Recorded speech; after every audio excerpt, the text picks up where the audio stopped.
Hey everybody, just going to take a quick break from the show to tell you a little bit more about Rocket Money. It's the start of a new year. It's the perfect time to get organized, set your goals, prioritize what matters most. And for me, top priority is getting myself together here. Financial wellness, doing that, which that feels important, you know? Just feels like adult stuff that you have to do. And thanks to Rocket Money, my goals feel achievable now. They show me all my subscriptions in one place, help me easily cancel ones I forgot that I've been paying for, which happened to me. Absolutely happened to me. For years, I was paying for something. I was like, what is going on here? Rocket Money found it and saved me lots of money since then, because it's been a while. So they did a great job here. Rocket Money is a personal finance app that helps find and cancel your unwanted subscriptions, monitors your spending, and helps lower your bills so you can grow your savings. Rocket Money has over 5 million users and has saved a total of $500 million in canceled subscriptions, saving members up to $740 a year when using all the app's premium features. Cancel your unwanted subscriptions and reach your financial goals faster with Rocket Money. Go to rocketmoney.com/smalltownmurder today. That's rocketmoney.com/smalltownmurder. rocketmoney.com/smalltownmurder. Now back to the show. In the depths of an Atlanta forest, a clash between activists and authorities ends in tragedy. I'm Matthew Scher, and on my new podcast, We Came to the Forest, we expose the hidden truths behind a shootout that left one activist dead and countless lives forever changed. Binge all episodes of We Came to the Forest ad-free on Wondery Plus. Thank you for joining us on our inaugural episode of Small Town Murder. This week, we head to Sarah, Mississippi, an unincorporated municipality in northwestern Mississippi that was the scene of a brutal quadruple murder in 2001. Welcome to Small Town Murder.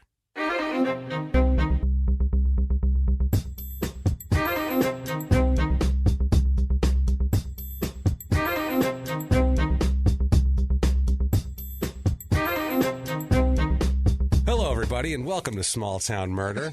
Yay! Yay indeed, Jimmy. I'm here. My name is James Pietragallo. I'm here with my co-host. I am Jimmy Whisman. Thank you guys so much for joining us on our inaugural voyage. This is fun. Our inaugural voyage very cool. into a complete mess of human disaster. I fucking hope so. We have some twisted mess of human disaster for you guys today. A story today coming from Mississippi, coming from the deep south of the United States. Let's get right into it. What do you say? I love it. It comes from Tate County, Mississippi. Okay. It's a town called Sarah, Mississippi. Mm-hmm. Like I said before, it's an unincorporated municipality, which is defined as a region of land that isn't governed by its own municipal corporation, but rather administered as part of larger administrative divisions. So basically what that means is nobody cares about this place, right. And some larger faraway county seat is supposed to care, but they don't really care. They don't even have their own government. Funding. They haven't even formed their own government, these people. So, yes, it's the Tate County, Mississippi, was formed in 1873.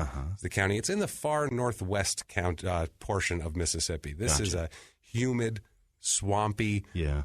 It's weird, too, because it's hot and sticky, yet in the winter it's still cold as shit and snows all the time. It's a terrible place to be, basically, the based worst on geography. Of both worlds. The worst of both worlds. It's terrible. It's also a dry county. Oh, no. So overseas, if you don't know what that is, a dry county means... You can't even get fucked up to forget about it. You can't buy alcohol there. So that's what that is. And through the South, there's a lot of dry counties. Yeah. There's places where the religious folk still have that height of a reign on everything. And there's no local government to overturn it anyway, so what are you going to do?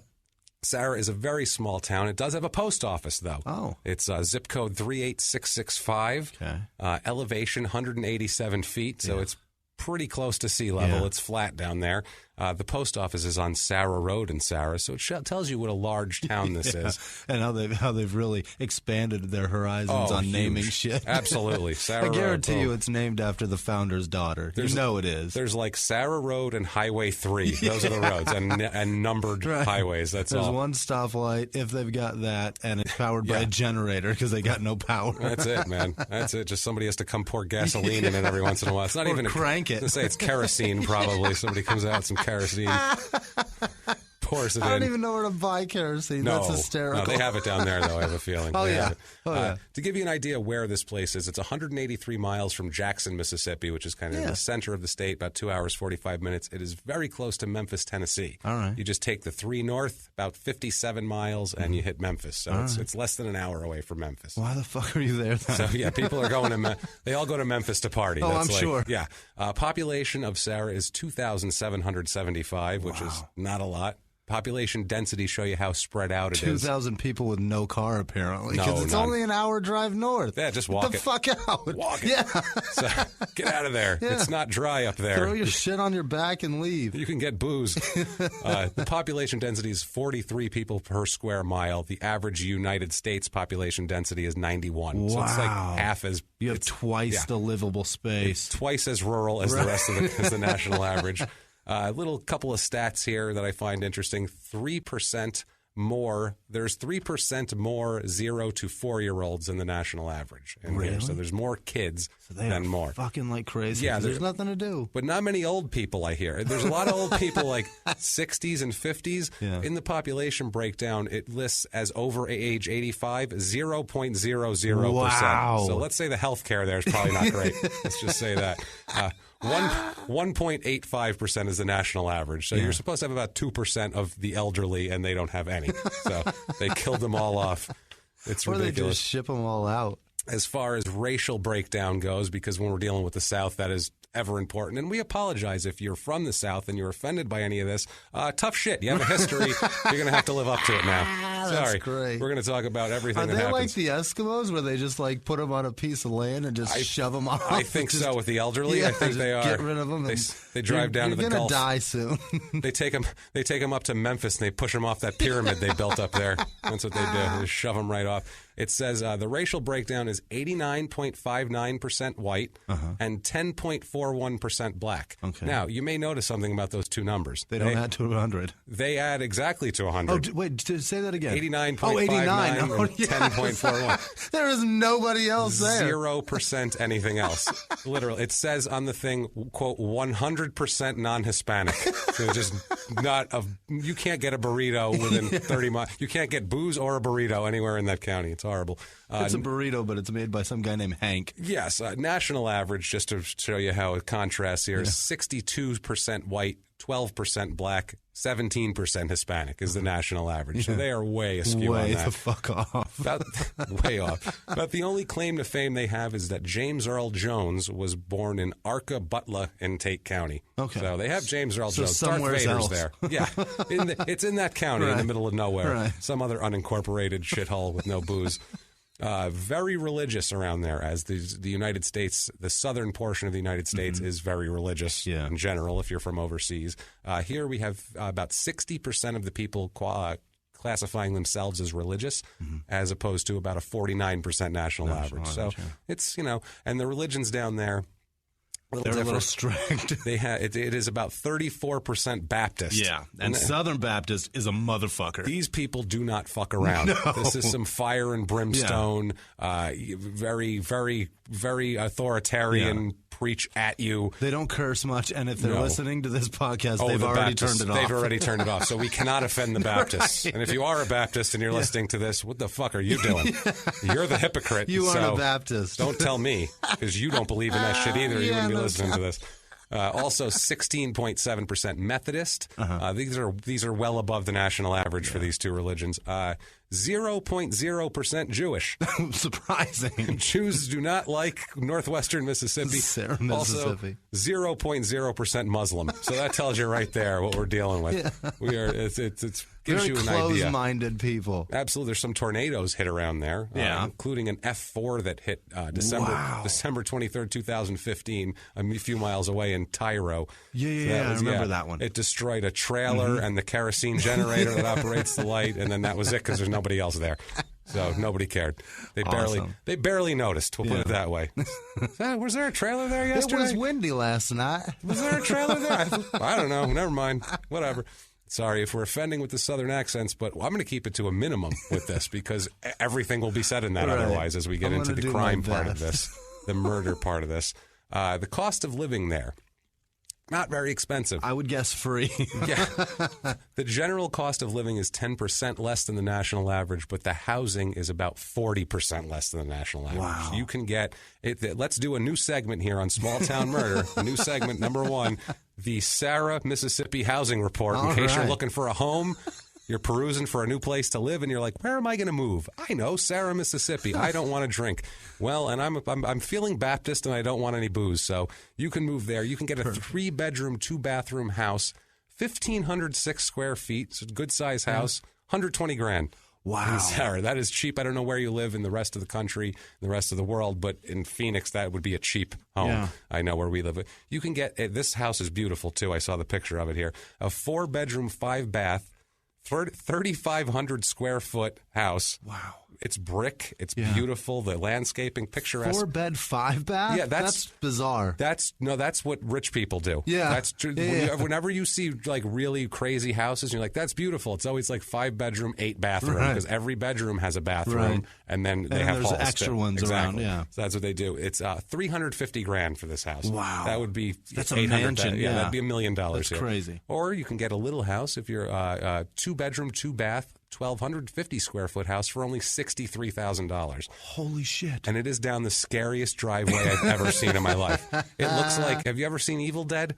Yeah. Where it's the path to the cabin through the woods. That's what it looks like. It's a dirt road completely covered in trees leading to just darkness. It looks Their pickup truck terrifying. is the same price as their house. That's the thing, absolutely. Or you can get a 41.5 acre lot for $117,000. Why would you buy a house? That's so big. Just That's buy so that much. and build it. Or, well, I was going to say, if you want to get a tent and get 3/4 of an acre, you can get that for $12,500. Jeez Louise, that's cheap. This is You can't buy a car for that anymore. No, that's what I mean. You can't do anything crazy. for that.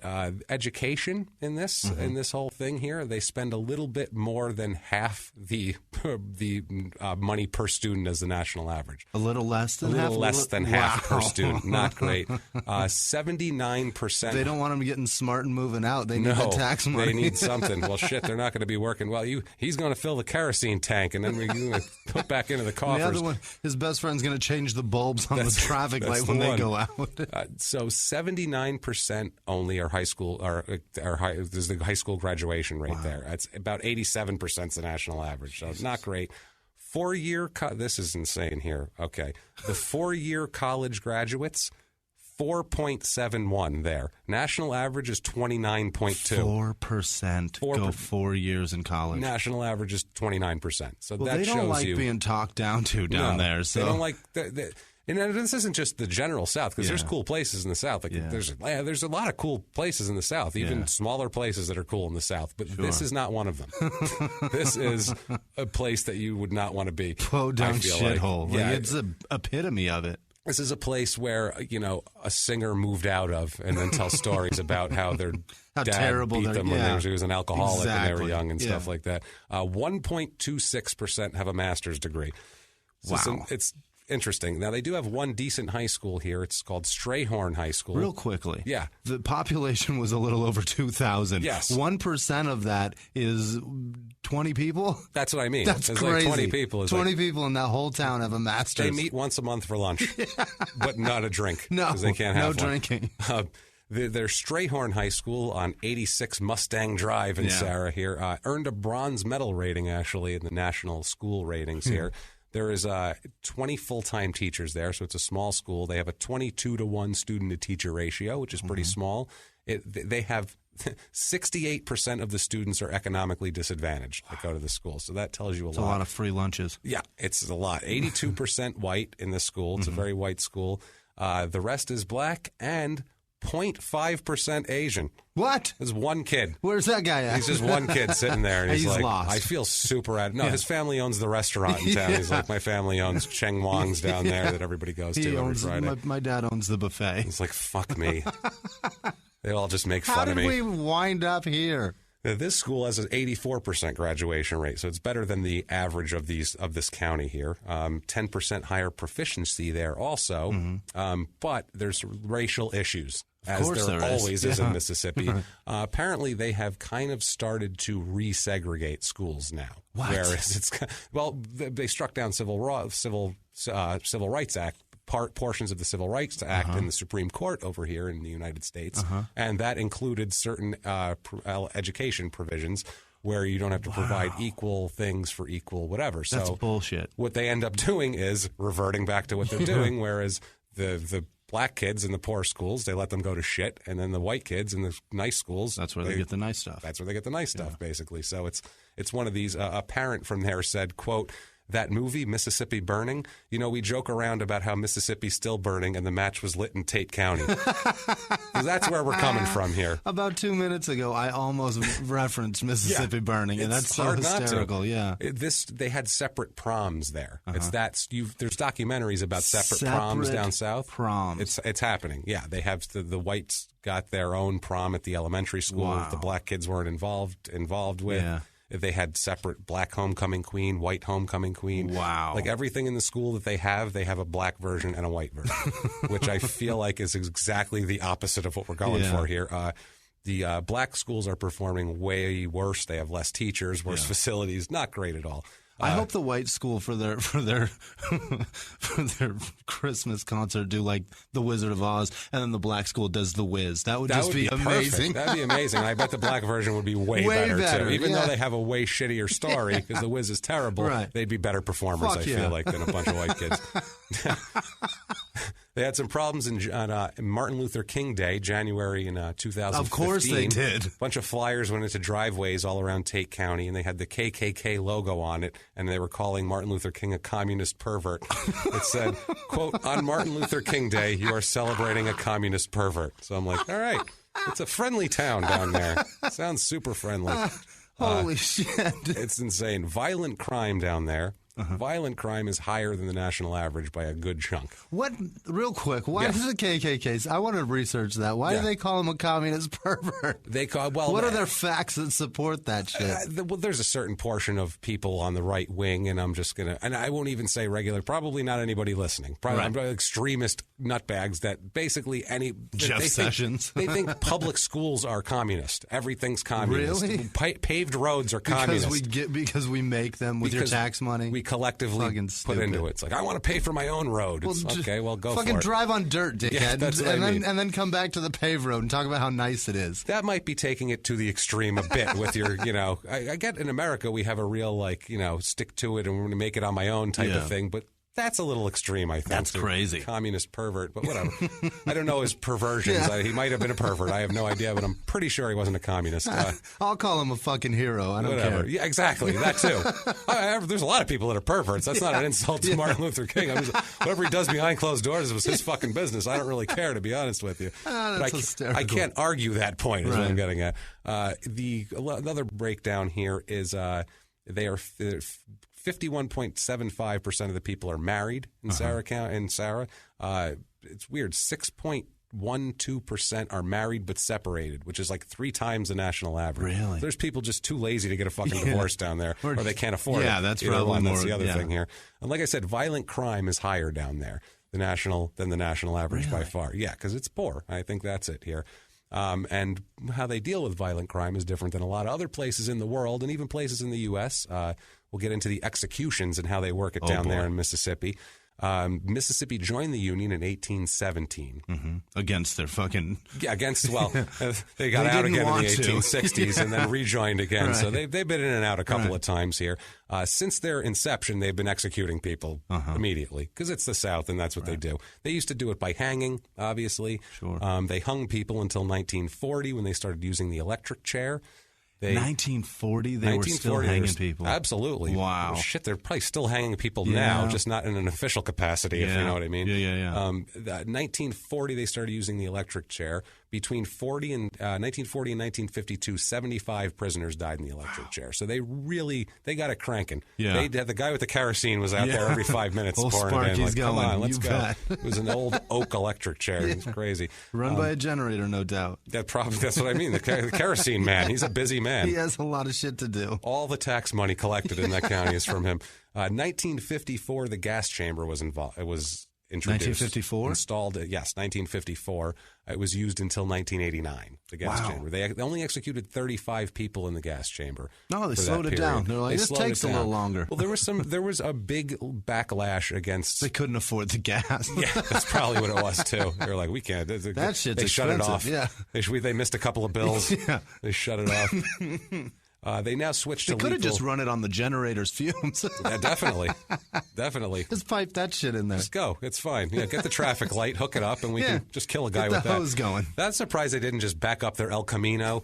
Somebody just put a hose in the road. You know there's a ton of El Caminos in this town. Somebody brought it up. They're like, my pickup is just, the exhaust is terrible in it. I can just back it on up. We can put a hose. I got a diesel. It shoots black shit all over the place. That's how my wife killed herself, and it seemed to work fine. So... 52 inmates currently on death row in Mississippi. Wow. They're waiting for the lethal injection, which is now their current method of execution. There's 50 males and 2 females on it. 22 whites, 29 blacks, and that one Asian. Yeah. They have one Asian and everything. I swear to God. Are you serious? There's one Asian. Hilarious. It's 22 whites, 29 blacks, one Asian. Yeah. I swear to God, there's a quota there where we don't care about whites and blacks, and we don't want any Mexicans, obviously. 100% non-Hispanic. But we need one Asian everywhere, in the schools, in the jails, prison, in the prisons. On death row, fucking everywhere. So let's introduce ourselves here to a man who ends up dealing with this system later on, our poor perpetrator unfortunate this soul. week. He's not a poor unfortunate soul. He's an asshole. Let's talk about him. He had a terrible upbringing, but that does no excuse for what he did, and we'll talk about it here. It's Jan Michael Brewer is his name, Jr. Now, I have to tell you, folks, why Jimmy is laughing. We do another podcast called Crime and Sports. Please tune into Crime and Sports, by the way. You do not have to like sports. It doesn't matter at all about sports. It's about the crime, and it just happens to be the people we're athletes that we cover. Right. That's it. So please tune into that. But we have found, we've done 50 episodes of that show, and we have, I think, 15 out of 50 of our criminals are juniors. It's crazy. At first, it was funny the first couple times, and then after a while, by the time we got to like episode 40, we were like, okay, this is an actual thing. It's an epidemic. It's a problem. This is real. Yeah. Like, if you name your kid Junior, you are asking for trouble. And it continues here. And this guy's not even an athlete at all. Jan Michael Browner is born June 10th, 1970. Brawner. Like brawny with... ER. Brawner. Born June 10th, 1977. Grows up in South Haven in Tate County. His divorced parents, had a stepfather. Yeah. Horrible upbringing, too. Of course. His father's a terrible person, and I'll get into that in a second here. He had a learning disability growing up. Family frequently moved due to financial problems brought on by his parents and their drug and alcohol abuse and everything else. Father beat him and his sister terribly. He would receive beatings from his father to ensure his silence about his father repeatedly raping his sister. Oh, that's a good way to do it. That's a good, This is how this whole I didn't even family tell is yet, and you're already beating me? I'm telling you, man. This is where I wish that F4 tornado would have came a little earlier and just wiped this crew right off the earth because it's a mess here. By 1991, the father's abuse worsens. He's 14 at this point. His school grades go in the toilet. He drops out of school in the 9th grade, which is terrific. He's that's part a of start. Part of their low graduation rate. Is what I mean. He fits into everything we just talked about. That's what this is. Quintessential Sarah, Mississippi resident. This is what it produces, basically, if you have a system that's not operating well for everybody here. He drops out of school in the 9th grade. He fails in his one attempt to get a GED and then just says, fuck it, I don't need a GED. And by the way, the South, let this be a lesson to you. Your dry counties don't do fuck because this guy found alcohol and beat the shit out of his family either way. Well, and the son here, Jan, at age 14, because there's less alcohol around than normal, what he starts doing is huffing gasoline. That'll do it. This is what Native Americans do on reservations. It's a problem there. Wherever there's no alcohol, people are going to get wasted in some way, shape, or form. One way or another. Yeah. So whether it's drinking hairspray, like they've heard on reservations, they do a lot, or huffing gas. Paint. Like if you go to, I know like in small towns in Canada, it's an epidemic. Paint gas huffing. is still? Gas and paint huffing. Wow. It's an epidemic up there because that's what they get. They're bored. You know what I mean? So anyway, he has such a bad huffing problem here that he's admitted to the Parkwood Hospital for huffing gasoline, and he's diagnosed with polysubstance abuse, which didn't really need a diagnosis. If you have to be hospitalized because you huff so much gasoline, you're abusing that. Let's just say that right now. In December 3rd, 1991, his father, Jan Sr., is convicted of sexual battery of his sister. So that's interesting there. So now he's got a stigma. Junior took all these beatings for nothing because he got caught anyway. Got caught anywhere. Father served 7.5 years in state prison over this. So he's gone from the time he's 14, which is good for everybody. Get that asshole out of there. Jan works mainly in a warehouse as a warehouse forklift operator through this whole time. That's a pretty good gig. It's okay for Sarah. I mean, I actually looked at job listings there to see what it's literally there was like every job was like $8.25 an hour. It's not great down there for that. So he meets Barbara Kraft, and she's born October 3rd, 1977. They're the same age. He meets her around this time in the mid-'90s, and they get together. They become a couple. By late 1997, Barbara is pregnant. Oh, boy. With his child, which, perfect. That's the clan you want to hook yourself into here. In December 1997, the two get married. Jan marries Barbara Kraft because March 1998, about 3 months later, their daughter Paige is born. So we understand the cause of that wedding. That definitely hastened it if it wasn't the cause. Why are two 20-year-olds getting married? Oh, okay, I get it's it. It's that 6-month belly right there. That makes sense. Now I understand. Wow. Through the next couple of years, the couple live with Barbara's parents, Carl and Jane, on and off in Sarah, Mississippi. That's where their parents are from. They on and off. Sometimes they're on their own. Sometimes they're with them. He's not a good, I would say a good provider, but he's not a good anything. He's just bad for the family. He's a 20-year-old. He doesn't know fuck. No, and in 1998, he's convicted of several counts of burglary and grand larceny. 21 years old. He's already breaking into places. Yeah, he's got a wife and a young daughter, and this is what he's doing. He's given probation and must report to a guy named Kenneth Fox, who's his PO, and he'll come up later on. We'll talk about him a little bit more. 1999, they split up.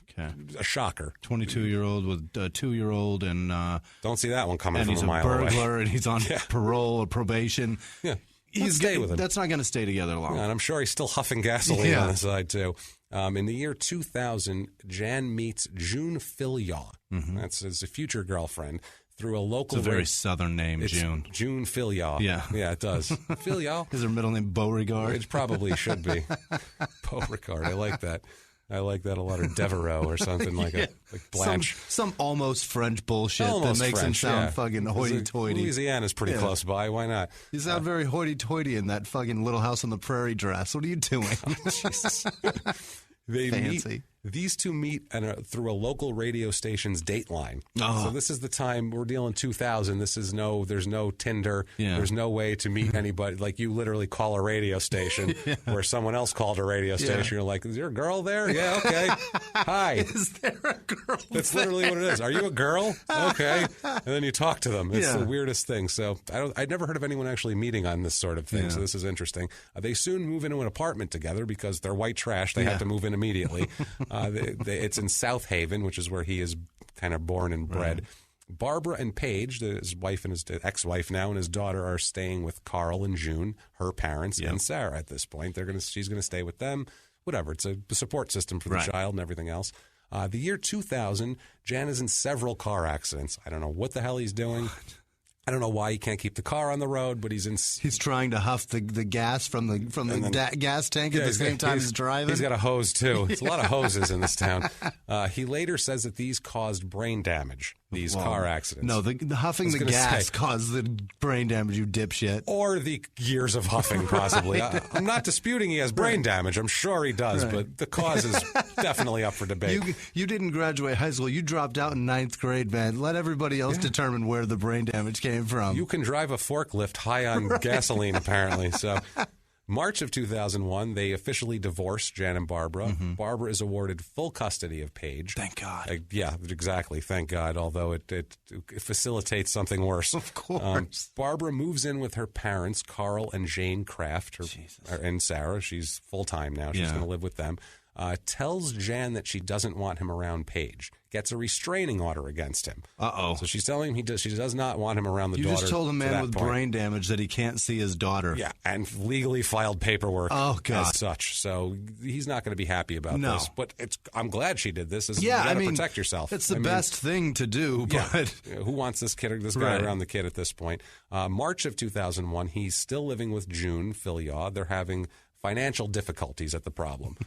Bronner later says... What year was this? This is 2001, March of 2001. And gas is about to go through the roof, too. Yeah, it's about to get worse for him. Wait till you hear what he's driving, too. You're going to go, wow, he's going to have to trade that in for a Pinto. Or a four-cylinder El Camino, or whatever they're driving down there. Some sort of Suzuki Swift, something, or Geo Metro. There you go. A nice, like a Suzuki Samurai. Yeah, one of those. Look like a toy. They tip over all the time. So Browner later says that the pressure was building on him because, quote, nothing was going right. No. Just nothing's going right. Well, maybe, when you're a ninth grade dropout with a huffing problem and brain damage, do you expect things to go your way? You're 23 and your best experience in life is being a forklift operator. Do you expect to be a master of the stock market? Or, what are you expecting out of the world at this point from this guy? It is not your oyster, I'll tell you that now. No, definitely the world is far from your oyster. I'm telling you. So April 24th, 2001, Jan leaves his apartment in South Haven at 3 o'clock in the morning. Mm-hmm. That's either a go-getter or a crackhead. One of the two. I'm either really impressed or really worried. One of the two. That. He's driving a U-Haul truck for some reason. Why is he driving a U-Haul truck around? Did he rent this or did he steal it? Most people rent the U-Haul truck and they drop their shit off and they bring the U-Haul truck back. Get the fuck out of that thing. It is not impressive. He hasn't moved. That's not a truck to go cruising for chicks in. He's like, you can't go over 50 in the thing. Without the whole truck shaking. No, he hasn't moved recently, so I have no idea why he's doing this. He's heading to the Kraft home to see his wife and his parents and ex-in-laws and his daughter at 3 o'clock in the morning in Sarah. It's about an hour away. Okay. So he says that he thought he might be able to borrow some money from Barbara's father, Carl. To pay for this U-Haul. Look, I got a U-Haul bill mounting. I've had this thing for days. I can't get rid of it. It keeps going up every day. Later, he admits that he was going to rob them. He wasn't going to borrow anything. He arrives at the Kraft home at 4444 Highway 3 in Sarah. That's their address. They have a highway address. They have a highway address. Terrible. At about 4 o'clock in the morning, he pulls up in his U-Haul truck. Parks the U-Haul a safe distance from the house, doesn't want to alert anybody. Wake anybody up at 4 a.m. And he approaches the house. He sits on the steps, the front steps of the house from 4 a.m. to 7 a.m. What? Once again, go-getter or really cracky behavior to sit on the steps for 3 hours to figure out what you're really going to do. And this is 2001. He couldn't, play on his phone. No. He would just literally sat there staring at the best game he had was Snake. Remember that one from on the Nokia phone? Yeah, or they could put Tetris on at some point. That shit lasts 10 minutes. In about 2004. And in 2001, I don't even think, and this guy, I don't think he had any phone. No less one capable of playing any game. No. He would have a phone that was the like a brick phone from the 80s still. He'd be like, I got this. He kicked a can around their front yard. Yeah, that's what he did. Old so he had Pinto to sit there. Beans can. So at some point, he goes into Carl's truck, the father-in-law's truck here, and takes out a rifle that he has in there. Oh, shit. He removes the bullets from the rifle because, quote, he didn't want to get shot. Yeah. Is what he says. So he didn't want to get shot? He didn't want to get shot by Carl, so he removes Carl's bullets from his rifle. Oh, okay. I get it. Around 7 a.m., he hears Carl coming out of the house. Uh-oh. He runs and hides behind Carl's truck. Okay, a nearby neighbor's dog starts barking at him. So Carl starts looking around for the cause of the barking and what's going on out here in the yard. He ends up going back inside. Carl does. So Bronner gets scared and runs away, thinking Carl might be going in to get a gun. Right. To check out the yard. He doesn't want to get shot once again. So he drives back home. So he left the house at 3 a.m., drove an hour, sat on the steps for 3 hours, got back in the U-Haul truck, drove an hour home. He just put in 5 hours of work for nothing. Absolutely nothing. If he had that kind of, aptitude and go-getter sense to him. Go get a job in those 5 hours. He wouldn't sleep for a few hours and then go find a job. Wake up at a normal hour and go find a job. Don't wake up at 3 in the morning. I assume he's still awake. Probably. He's not waking up at 3 a.m. Now, April 25th. That was April 24th. April 25th, the next day. Yeah. He gets again in his U-Haul truck in his apartment in South Haven, drives to the Crafts again. This is around noon this time. So he's like, maybe I'll check him in the middle of the day. Stops sometime in the morning to buy rubber gloves, which is not a good sign. No. He knocks on the door. No one's home. Yeah. He goes back to his truck. He puts on a pair of rubber gloves. He heads to the back of the house, and he says he, quote, took the slats out of the back door. So it's probably one of those. Down south, they have those slatted. You see them in Florida all the time, and they go open and shut. Yep. So he removes a couple of those, breaks in the house, finds a .22 rifle, and steals that, takes it, leaves, closes the back door, puts the slats in so it looks good and everything, takes the rifle, puts it in his U-Haul truck. Oh, shit. He ends up going to Carl's work. What? He shows up at Carl's job, asks him if it's okay to go to the house to wait for Barbara and Paige to come home so he could see his daughter. He's still got the rubber gloves on. Yeah, at this point, why you got rubber gloves on, huh? What? Oh, nothing. I was painting something. I mean, Jesus Christ. Now, first of all, restraining order. Yeah. Carl agrees. He says to go ahead. Now, there's a restraining order that your daughter put on this man because she's afraid of him, and now you're going to say, go wait at my home for that. Carl, you're no protector. All I can think is that he put on a sob story, and he went to him and he said he played the father card to him. And he said, look, I just miss my little girl so much. I just really want to see her. And he says he has something for her, too, which is a thing where it's like, he might have played on his heartstrings. I'm not sure here. Bronner agrees. Bronner says, okay, fine. And he goes back to the house, and he sits in the driveway, and he waits. He's there about an hour, and he's about to leave because they don't come home. Yeah. He's about to leave. He starts writing a note, because back then you couldn't just text someone and be like, I was at your house, dickhead, where were you? Right. You had to write a note and put it on the door, like open the screen door and close it in it and Pin hope it so that it sticks. Hope it doesn't blow away. Right. That's what you had to do back then. So he does that, just about to leave, and the car pulls in the driveway. Oh, no. Yes.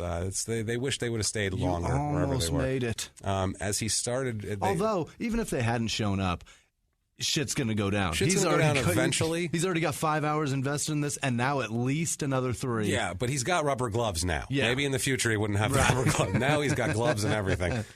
So they pull into the driveway, and it's the mother Jane, and Barbara and Paige, the ex-wife and the daughter, and her mother Jane. Yeah.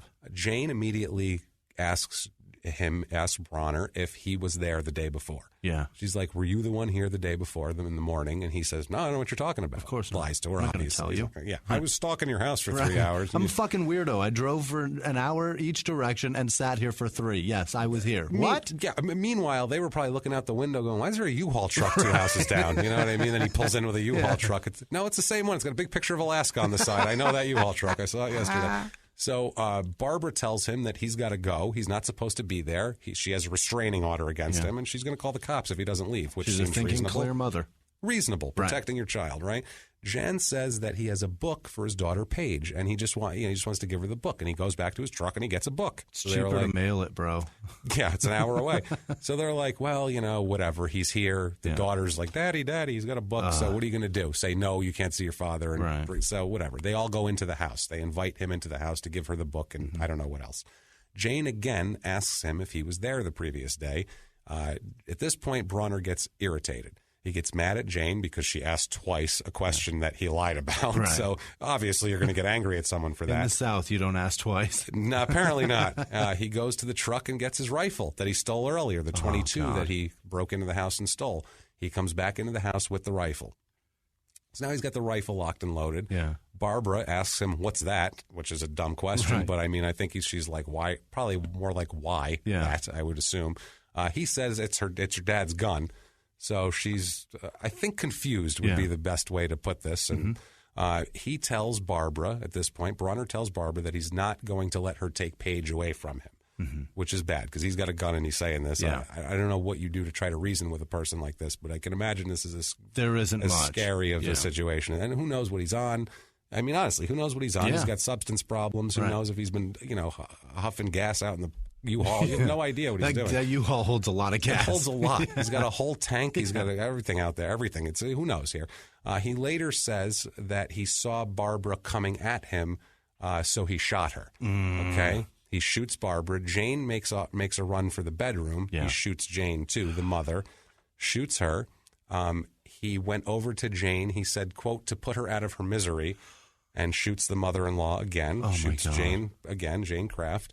So at this point, Barbara has fallen onto the couch in the living room. He comes over and shoots her again. Jesus. And she was conscious and had it together because she has defensive wounds on her hands. So she was trying to block this. And he's as heartless as a person can be and as remorseless as a person can be, fires at her again. So at this point, you're wondering, where's the kid? Yeah. Right? The kid is right there. She saw the whole thing. Little 3-year-old girl is right there, or 4-year-old girl at this point. She holds her arm up, which is covered in blood spatter from her mother and her grandmother, insane, and says, "Daddy, you hurt me." Right? I don't know how she got hurt. I don't know if she just saw the blood and thought that it was hers or whatever. She's a child. I mean, she's a small child. And she doesn't know. She doesn't even know what's going on. Right. He picks her up. Bronner takes Paige to her bedroom and gives her a cookie and tells her to watch TV.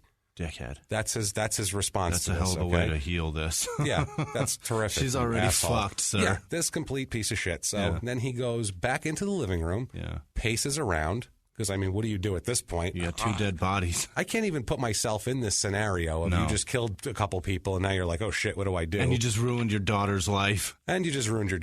So he thinks about it for a little bit and decides that Paige can identify him as the killer and said, quote, "I was, quote, just bent on killing." Oh, my God. At that point, goes into the bedroom. Yourself, sir. Yourself. Thank you. Damn it. Turn the gun around on yourself. That's the thing I'm thinking this whole time when I'm doing this. You're I'm bent on this. killing. Just end it all. But he can't because he's a piece of shit. Yeah, he doesn't even selfish asshole. He doesn't have the balls to even shoot himself. Right. Instead, he goes in and he shoots his 4-year-old daughter, Paige, twice in the head. Twice. God. Once in the chin, once in the head. So she dies right there, obviously. He goes back into the living room now and sits and waits. Sits and waits. Horrible. First of all, how would you not kill yourself after you've done that? Especially if you sit around and stew in it for a couple hours. How do you not just go, I'm a horrible, I need to not be on earth anymore? How does that guilt not just overtake everything inside you? Nope. You're a father. I'm a father. I can't even imagine. No. I spank my kids and I sit in the living room and sob. He has no guilt. Because what he's doing when he's sitting there, he's not thinking, contemplating, what am I going to do with my life? Should I end it all? He's waiting for Carl to get home. Yeah, of course he is. Waiting for Carl to get home. He walks in the door. Because Carl just told him it's okay to go there. Carl knows he was there. Carl walks in the door. He kills Carl, too. Good God. Shoots Carl. Now he's there. Now he starts doing what he really came for, okay, which is stealing from them. He takes $300 in cash from Carl's wallet. Hope it was worth it. Takes the food stamps out of Barbara's purse. Wow. Which, I mean, this is you killed for That's food as scummy as it gets. And then takes the wedding ring off of Jane's finger. Wow. Yeah. At this point, he's trying to figure out what to do. He grabs Windex from the kitchen, starts running around trying to get rid of his fingerprints all around the house. Windex does that? That's apparently... In the South, Windex fixes everything. I got Windex. He probably didn't have any paper towels. He's just wiping it on with his arm, He thinks there's bleach in it. It's terrible. He was huffing it while he was doing probably. it. Is this going to do anything? She's spraying it in his face. Oh, Christ. I wish he would have sprayed Windex in his face. Maybe that would have killed him. Who knows? So he drives back to his apartment in South Haven. Yeah. And that night he arrives. He proposes to his girlfriend, June, using his dead mother-in-law's wedding ring. Oh, what a piece of shit. That is the shittiest, most awful. That's a serial killer move. That's what serial killers do. They kill people, they take souvenirs and trinkets, and they bring them back to their wife or girlfriend and give them to him as a way to, like, have power. Like, I know that. It's insane. He can look at her hand every day and know what he did and relive it. He tells her that he got the ring at a pawn shop. She's like, how did you afford this nice ring? He said, got it at a pawn shop. Yeah. She says that he did not act strangely that night at all. He was just said he was tired. You killed your daughter. Not acting strangely at all. He can cover that up because he's got $300 in his pocket, and that makes him happy. He's a ninth grade dropout. He has the moral complexity and the shallow soul. Oh, and he comes from someone who's saying that's showing him that it's all right to abuse and rape your daughter. And beat your kids to cover it up. So gross. His moral compass is not great. It's really not. It's spinning. It's just I don't know. It doesn't matter. It's like a rotisserie chicken. Yeah. So the next So the next morning, David Kraft, who is Barbara's brother and Carl and Jane's son, arrives at the home and finds the bodies. Obviously, he calls the police. Police say, do you know anyone who would have done this? He said, yes. I do. Jan Michael Browner, as a matter of fact. Here's his address. Yeah. Go get him, because this is probably You him, I might would find assume. him at a Circle K or a It's possible. 7-Eleven He's huffing at the, gas. it's a Piggly Wiggly, Jimmy. It's the South. Got it. You missed a Piggly Wiggly reference. Come on. Come on, Jimmy. A Piggly Wiggly. That's hysterical.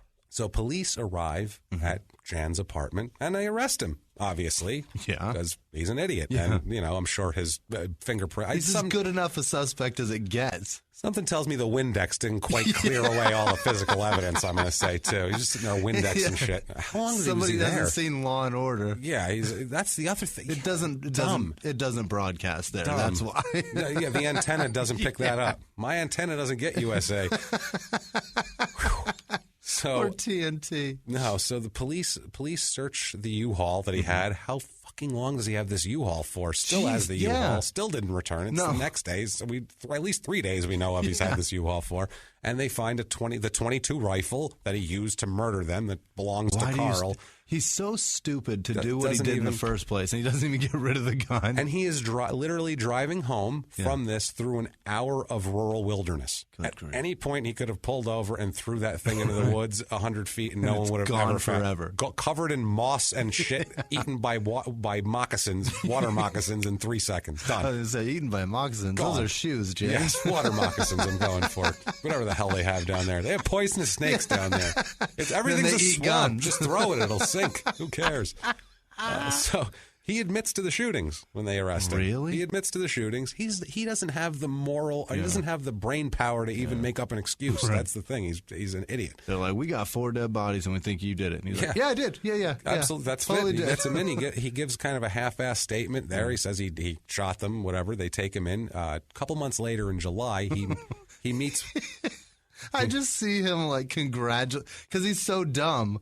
Like, he's just congratulating the police on excellent police work. They're like, that's a good job. You were our first guess, actually. Yeah, that's a great guess, y'all. Yeah, you guys did some good. That's some police work right there.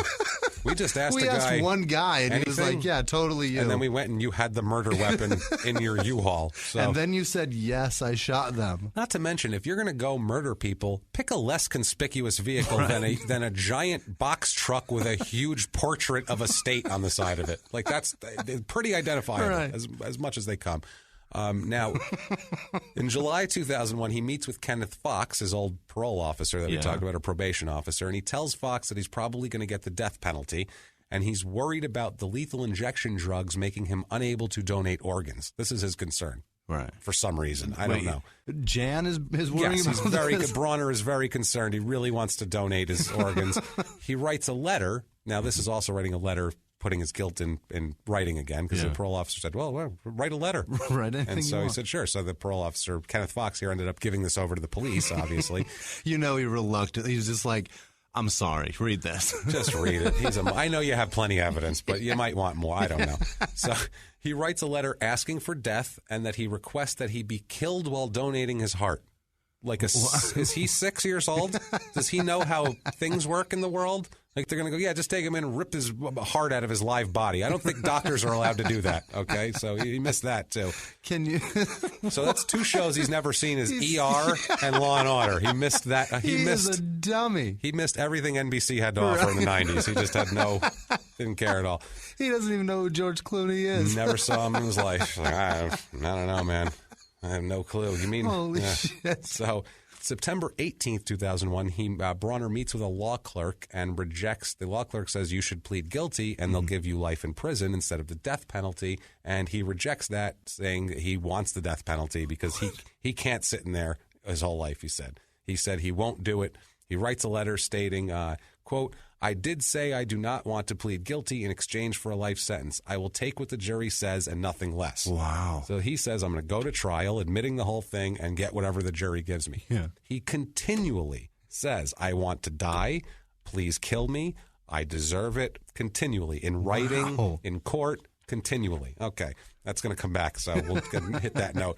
On November 15th, 2001, he finally makes a full taped statement to the chief deputy of the Tate County Sheriff Department, Brad Lance, which sounds like he's a gay porn actor by night.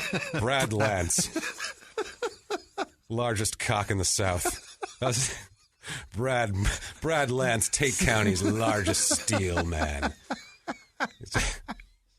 Brad Lance. Brad Lance. So he admits to all the murders. So shaven. He has no chest hair. Nothing. All of his shirts, he doesn't. They rip off like a stripper. Everything is tear away. There's buttons down the Poof, sides, and they're gone.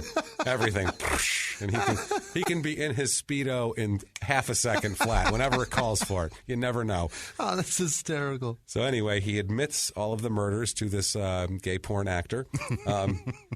Even the prisoners were outraged at this. Yeah. This is a Mississippi prison where people do a lot of shitty things, but he killed his 3-year-old daughter. Ugh. That is especially in the hierarchy of crime. That makes me quiver. It really does. As bad as you get, especially your daughter. Right. You didn't break in and rob a family and kill everybody. You killed your own fucking little daughter. girl. Oh. The fact that he wouldn't sacrifice himself for her tells you a lot about him right there. Everything you need to know, as a matter of fact. Most fathers, if someone had a gun and said, I'm going to shoot you or your daughter, he'd say, shoot me. Yeah. He said, no, I'm going to shoot my daughter.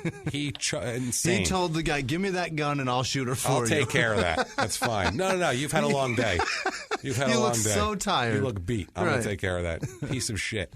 So the deputy of the sheriff department here, Brad Lance, again, received letters from prison, multiple letters from prison saying that they can't wait to kill Browner when he gets there and detailing horrible things they're going to do to him. The prisoners are literally telling the cops, bring that motherfucker here and we'll take care of him. We can't wait. That's what a piece of shit this guy is. We want to meet him so bad.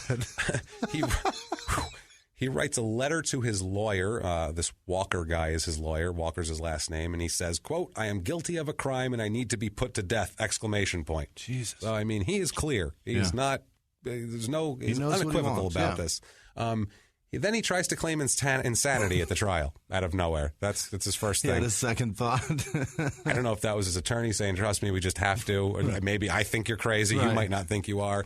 They have a psychiatrist that the defense counsel picked out that said, oh, he's fine. He's sane. He's competent. He's fine. He's an idiot, but he's sane and competent. Dumb as fuck, but it's competent as all hell. Yeah, he knows what he did.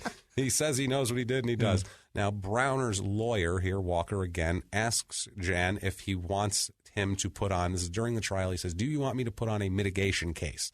This would be to go out there and tell them all the shitty things that have happened to you in your life and try to beg for leniency and get life instead of death. And Lance, is it Lance that's doing this? No, this is his lawyer. Okay. Lance was a policeman. He's a deputy. He wants to put him to death. His lawyer absolutely said identical words to what you just said, because when he said, would you like me to put on a mitigation case? He probably went, what the fuck is that? Yeah, he said, let me explain to you what mitigation is. Listen, I don't want to use too many big words. Also asks him if he wants to try, do you want me to try to get you life or life with parole or life without parole or whatever? Or do we do this? Asks him if he wants him to, the lawyer asks Bronner if he wants him to call his mother, his sister, a psychiatrist that will all present background and testify to his horrible upbringing and also what they feel is his good character, which I don't think you can even put in the sentence at that point. Anyway, during the trial here, they have a meeting with the prosecutor, the defense, Bronner, and the judge. I think it's a closed-door chambers type meeting. They asked Bronner if he wants to put on a mitigating case again. Do you want to call your mother? Do you want to get all these people on there? And he says he didn't understand. He said, well, why would I call my mother? She doesn't know anything about the case.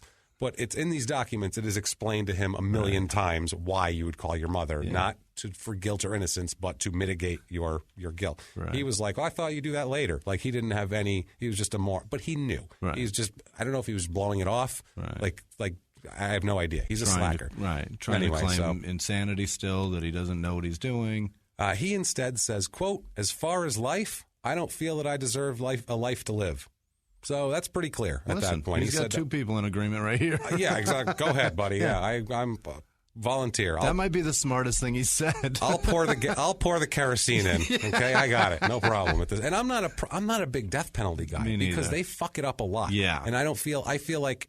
I don't want anybody innocent getting executed. Right. So I'm not one of these people that's like, he did something to execute him. Who cares? I'm not that at all. Most of the time, I'm all, I want a free Adnan Syed and all that shit. Yeah. I'm all with that stuff. Right. But when you have someone who is saying, no, I shot him all. Did it. Here's all the physical evidence. Nobody else could have possibly done it. And I'm telling you I did it. And you shot your kid. I'll fucking kill this guy. You know, like, I don't care. I don't give a shit. I mean, whatever.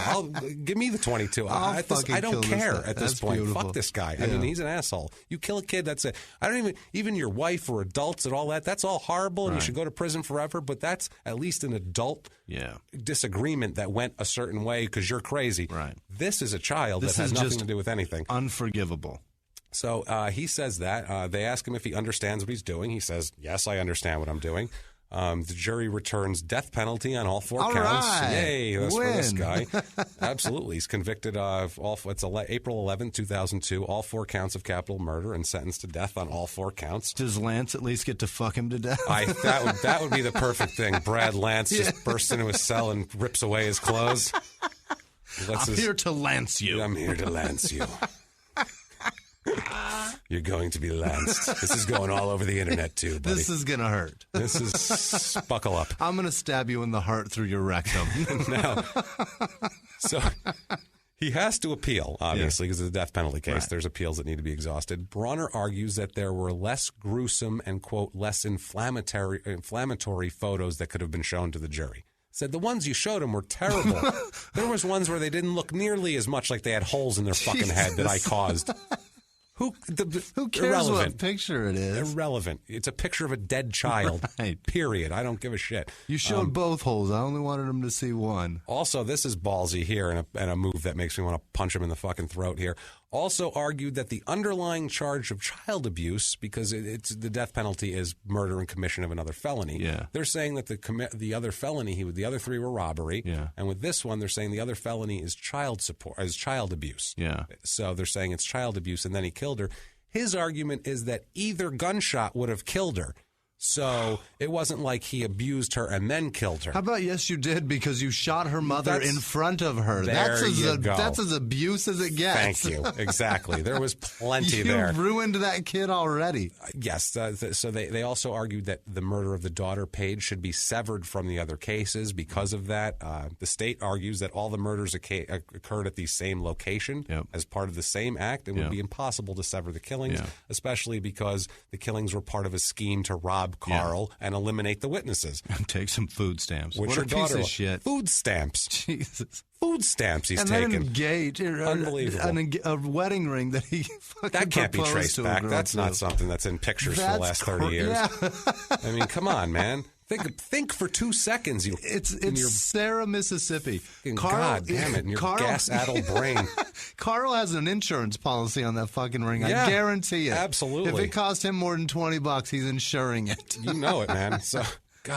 So Bronner files a petition for post-conviction relief on May 18, 2005, and that's kind of a later thing. It's based on ineffective assistance of counsel, is what he says, for failing to request a change of venue, failing to provide him a full transcript, which the court said, what the hell were you going to do with it? You sat there the whole time. Right. You didn't need a transcript, jackass. And for failing to present mitigating evidence. That's his main argument. Meanwhile, they asked him 400 times, do you want to present mitigating evidence? He said, Do you understand what you're doing? Yes, I do. Yes, I do. No, I don't. So that's what happened there. And they bring that up in the court documents over and over. Like, no, you had plenty. Yeah. Bronner claims his lawyer needed to present the abuse that he suffered as a child, his substance abuse background, possible brain damage from the car accidents, and he said he refused to present the defense because it was not anything that would work. Your gas huffing when you're 14 doesn't matter. So he is on death row. He's sitting, well, not now, but he was sitting on death row and awaiting execution. Yeah. For lethal injection in Mississippi. Yep. And his final meal is I got his final meal here. You know what he deserves? I'm going to tell you right now. One fucking cookie. One cookie. The same fucking meal that he gave his daughter. Yeah. That's what he deserves. Well, this is what he had, and it's basically, this is a white trash execution kit. Macaroni and cheese. If you were going to put together a white trash execution kit, it would be like a hose to hook up to the pipe of your car and this meal as your last meal. To hear it. It is one DiGiorno Italian-style favorites chicken Parmesan pizza. What? One DiGiorno Italian-style favorites meat trio pizza. What? He gets shit. DiGiorno sucks, too. He gets shitty frozen pizza. He ordered DiGiorno? A small salad with lettuce, pickles, black olives, tomatoes, shredded cheddar cheese, the sign of white trash, and ranch dressing.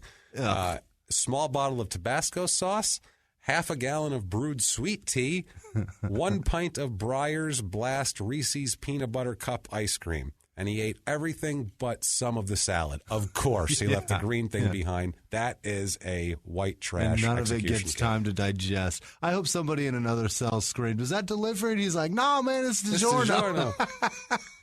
And then a guy in a suit popped up and said, "This final meal is part of your white trash execution, your complete white trash execution dinner."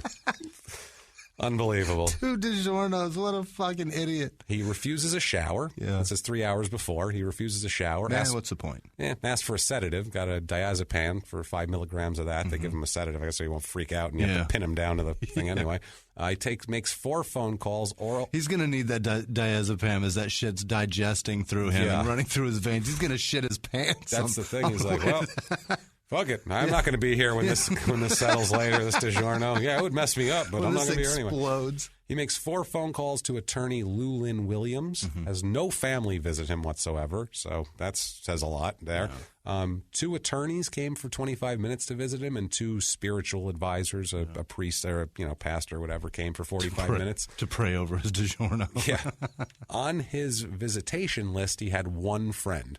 A guy named Brian Payton who never visited. Nice. So he had 1 friend that he put on his visit. It was like lawyers and the chaplain, the spiritual advisors, and this one guy, and he never came. Brian. That's pretty sad. Now, so they take him in to be injected, and in case you're looking to make your own, well, we already gave you the white trash execution meal, the white trash execution lethal injection kit here.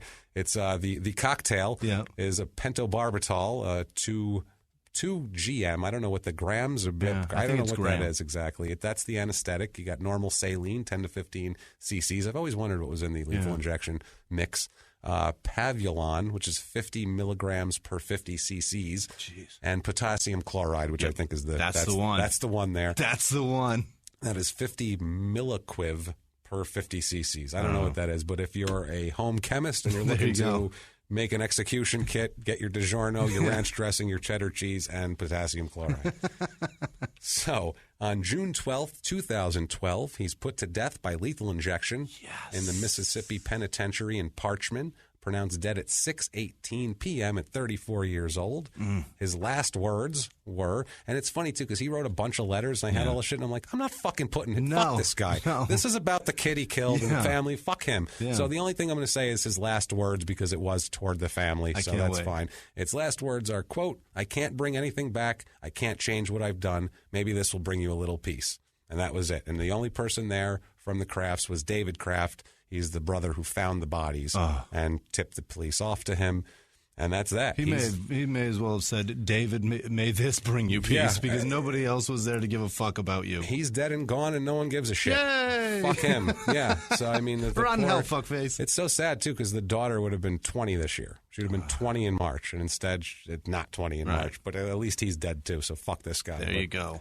That's Jan Michael Bronner, and that is Sarah, Mississippi, and that is small-town murder as it gets there, guys. That was fun. That is fun. It's horrible and sickening, but at the same time, it's fun to bring interesting to bring to light a scumbag like that, so that everybody knows about him. He deserves it. And honestly, guys, what we're going to be doing here, we're going to be doing this. We're going to tell you about a town and kind of how the crime ties into the town and all that kind of thing. And we. If you're offended by cursing or anything like that, we apologize, but that's what we do. Yeah. So if you're offended by that, please don't go and complain about it. Unsubscribe. Don't listen to us, because we're not going to change. This is what we are. This is what we present. And this is what we do. And we think this is what some of you might want. So please, also, too, you can subscribe if you're already listening. Subscribe on iTunes and all that. You can follow us on Twitter. It is, I think, At Murder Small. Murder Small, that's what it is on Twitter. We're just setting up these accounts today, so it's at Murder Small. Facebook, I'm not sure, because it was a problem with the word murder. It was a problem with the word murder. Is that okay now? I think it's Small Town Murder. Okay, all right, fine. Then we're good on that. Small Town Murder on Facebook. There'll be an Instagram for that. You can reach us. Also, too, please subscribe to our other podcast, Crime and Sports, It's really, really a good time. So much fun. It's a lot of fun, and maybe not quite as dark as this, but a lot of fun and true crime, and a really, really good time. So please do that on iTunes and everything like that. At Small Town Pod on Facebook. At Small Town Pod, that's right, because they wouldn't let us put murder on there right. for some reason. I don't know why. Suck it, Zuckerberg. Yeah, that's exactly what I was like. Fuck you, Zuckerberg. He's not even. He doesn't care. He doesn't give a shit. We have, but it doesn't matter. But please do all that. Follow us on there. Let's give you your social media, Jimmy. You want to hand Whisman it out? Sucks, WHISMAN Sucks. That's on Twitter, Instagram, and that's Snapchat. And I am at Jimmy P is funny, and James Pietragallo. You can find me. Please, guys, rate and review on iTunes. That is huge. what the biggest thing will help drive us up the charts. It'll help us out a ton. It'll help us get sponsors and help us get all sorts of better information and present you with the best show possible. So please, please do that. Rate and review on iTunes and come back and see us next week. What do you think, guys? I love it. I love it. All right. Well, thank you guys so much for joining us on this first episode of Small Town Murder. It's been our pleasure. Thank you so much, guys. Bye.